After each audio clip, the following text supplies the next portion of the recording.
Hello, welcome back to my channel, and today I have another deck tech to share. We're going to be building around Kolaghan, the Storm's Fury. Kolaghan is a 5-mana 4/5 flying dragon from one of my personal favorite sets, Fate Reforged. She has flying, and whenever a dragon you control attacks, creatures you control get +1 attack until end of turn, and that ability stacks. You might think we're going to be playing around with a dragon synergy, tribal style sort of deck, but we're actually going to be building around the second ability, or I guess the third ability, which is Dash. We can cast Kolaghan using the Dash cost, even from the command zone. And with Dash, Kolaghan's going to come out with Haste, and this is supposed to be balanced out by the fact that Kolaghan gets bounced back to your hand at the beginning of the end step, but we're going to be using this bouncing effect to our advantage. The game plan for this deck is going to be that we cast Kolaghan from the command zone using that Dash cost, and then cast her from hand every single turn. We're also going to be stacking the field with enchantments that buff commanders, or buff creatures that are attacking, or buff creatures if they're alone. So when Kolaghan is swinging, Kolaghan is swinging. We're talking lifelink, death touch, double strike, ward, hexproof, shroud, regenerate. We're going to be running tons of enchantments and tons of equipment that we can easily stack on Kolaghan to just hit people hard. We're going to run barely any creatures in this deck because our game plan revolves around just blowing up the board. We're going to be clearing that board as much as possible, and Kolaghan is going to jump off the battlefield and back into our hands safely before the explosion. The best board wipe is a repeatable board wipe, and with Pestilence we get that. It's a 4-mana enchantment that lets us at any time pay a black mana to deal 1 damage to each creature and player. Now the catch with Pestilence is that at the beginning of the end step, if there are no creatures on the battlefield, you have to sacrifice it. This isn't quite as bad as it looks though, at least on our turns. When you as the active player have multiple triggers that happen at the beginning of the end step, you get to order them however you choose. So I can start the turn by pumping extra mana in Pestilence and clearing a bunch of little creatures. I can dash out Kolaghan from my hand, swing in and hit somebody, and then at the beginning of my end step, the Kolaghan trigger and the Pestilence trigger go on the stack. I can order it so the Pestilence will check the battlefield first. Pestilence will see Kolaghan still on the battlefield and it won't die, and then Kolaghan will go back to our hand. Another cool thing about Pestilence is that we can run 3 copies of it.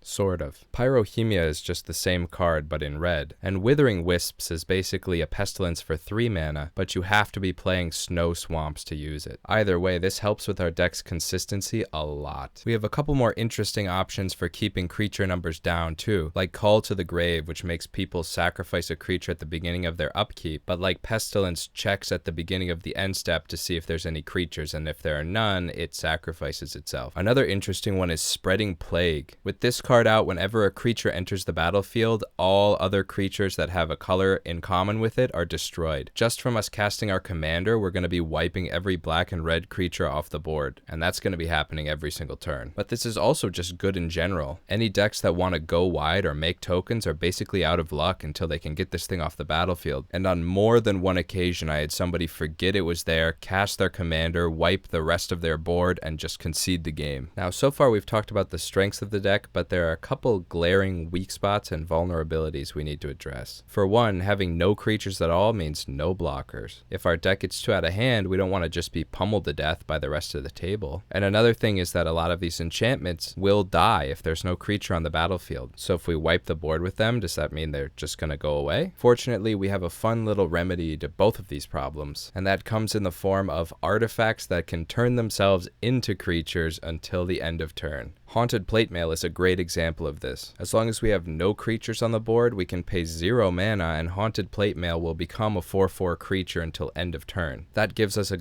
decent blocker, who benefits from some of the buff enchantments we have on the battlefield already, by the way. But we can also use this right at the end of the turn before that enchantment would check to see if there's creatures on the battlefield, and quickly hop in our Haunted Plate Mail as a creature, and then the enchantments check, see that the Haunted Plate Mail is there, give us the thumbs up, and they stay alive. You can do a similar effect for 1 mana each time with Chimeric Mass. We could also just use a card like Reassembling Skeleton, and even a bunch of our mana rocks can just do this. Rakdos Keyrune is a really cool example because it has First Strike for only 2 mana, so when we give it Death Touch and Lifelink, it's going to be a deadly blocker. On the topic of creatures, we're running a couple that bring themselves back from the graveyard to the battlefield when we cast our commander. Bladewing's Thrall comes back whenever any dragon enters the battlefield, even our opponent's endurance dragons. And Skyfire Phoenix comes back to the battlefield from the graveyard just whenever we cast our commander, which we're gonna do every turn. I also want to give a shout out to the card Spit Flame. It's not a creature, but for 1 mana we can return it to our hand from the graveyard every time a dragon enters the battlefield under our control. So it's kind of a cute little removal spell that we'll always have access to, so long as we're pushing out our commander every turn. One thing to look out for when playing this deck is our opponents holding up counter spells. Our commander is a juicy target since we cast it on each of our turns. There are a few things we can do about this, one of which is playing mono red counter spells. My favorite of the mono red counter spells is a spell called Burnout, which counters a blue instant spell and then draws us a card at the beginning of the next upkeep. What I like so much about this card is you can still get use out of it even if nobody's playing blue at the table. You can target a spell on the stack even if it's not blue, and if that first ability does nothing, the second ability still allows you to draw a card at the beginning of the next turn's upkeep. I honestly think this card's underappreciated in the format, and last I checked it was like 99 cents a copy. For a pricier, more powerful option, you could run Cavern of Souls, Naming Dragon. Then every single turn when we cast our commander, it'll be uncounterable. While this would definitely make the deck more powerful, I actually think this is a bad thing. One of the hidden advantages of playing this deck is that people do not perceive you as that big of a threat. I have a couple of theories of why this is. One is that this deck is so consistent that it's almost honest in a way. Players know that Kolaghan is being cast pretty much every turn, and even if they don't plan to do anything about it, that consistency can be actually sort of comforting and encouraging for our opponents. Another reason I think that might be is that on our turn we have a big scary creature on the board, but on our opponent's turn our board is basically empty of creatures. And even if they know we're going to cast Kolaghan next turn, and even if they know it's going to come out with haste and swing, it's hard to be scared of a Voltron deck or a deck that focuses on big powerful creatures with an empty board. I think these factors come together in a really interesting way that makes our perceived threat level much lower than it ought to be. And so even if they have a counter spell, they might not use it on our commander because they're more afraid of the other two opponents in the game. Still, our deck isn't going to be able to function the way we want it to if Kolaghan is stuck in the command zone with an extra 8 commander tax. So we do have some ways to get around this. Artifacts like Campfire and Netherborn Altar are going to be able to put Kolaghan into our hand from the command zone. So we have a couple tricks up our sleeve to at least get Kolaghan back into our hand for cheap if she's been countered a couple times. And if you really hate counter spells and you feel like there's an opponent who's just got a hand full of them, we're running a copy of Thought Distortion. It can't be countered and we get to look at that opponent's hand and exile everything that's not a land or a creature from their hand and graveyard. No more counter spells. Card draw is kind of an interesting topic in this deck because on one hand, we're never gonna not have something cool to play from our hand. Our commander is a big, deadly, hasty, flying dragon and it's surrounded by rippling lightning bolts in the art. I mean, how much cooler can you be? But on the other hand, the more cards we draw, the more buffs we're gonna be able to put out there for our commander. Interestingly, there's a decent amount of artifacts that can give us a card every turn so long as we're doing what we already want to be doing, which is putting our commander onto the battlefield. Tome of Legends is kind of a neat card in this deck because it's going to be getting 2 page counters every turn, one for when our commander enters the battlefield after we cast it, and another for when it swings right away. So even if our commander hasn't been out for a while, we should have plenty of gas in the Tome of Legends to be able to keep drawing cards. Another cool one is Dragon's Horde. It can be both a 3-mana mana rock that taps for any color, or we can tap it to draw a card after our commander enters the battlefield. Other than that incremental card draw, I haven't really put any big card draw spells in this deck. I just really haven't found any that seem to synergize with what our deck is doing. A lot of them need your commander to be either in the command zone or on the battlefield, and our commander is most often resting in our hand. We are running 2 cards that allow us to cast spells from our deck whenever we cast our commander. Sunbird's Invocation has a history of being a very powerful card in commander, and we're going to be using this card to its full effect, triggering it where X is 5 every single time our commander goes on the stack. So even if they're countering our stuff, we're still digging through our deck and getting something for free. Flamekin Herald is similar for a cheaper price, and it amounts to almost the same effect, considering the most common spell we'll be casting is our commander anyway. And one last strategy worth mentioning is you could go with a token generating route in this deck. The upside for this would be having creatures on the battlefield so your enchantments don't need to be sacrificed at the end of the turn, but the downside is having these tokens out can disable a lot of our buff abilities that specifically specifically want there to only be one creature on the battlefield. So I don't personally run Demonic Rising right now, but I am running Dragon Cultist. Remember, Kolaghan has 4 power, but when Kolaghan attacks, all of your creatures, including herself, get +1 attack. So she's at least going to be hitting somebody for 5, which will trigger Dragon Cultist at the end of each of our turns. And then when those dragons swing, each of them also give our team +1 attack, thanks to Kolaghan's ability. Meaning if we have 4 or 5 dragons out and they all swing at once, the whole team could be getting +4, +5 attack. If you're interested in giving this deck a try, the link to the deck list is in the description below. And if you have any ideas for a different commander that could be built with a similar strategy where you swing in and then you bounce them, I'd be really interested to hear about it in the comments below. I personally have been toying around with the idea of making a similar deck using Alora, Merry Thief, but I'm not quite sure which kind of background I'd want to use with her. And thank you all for watching. Be on the lookout for more deck techs in the future.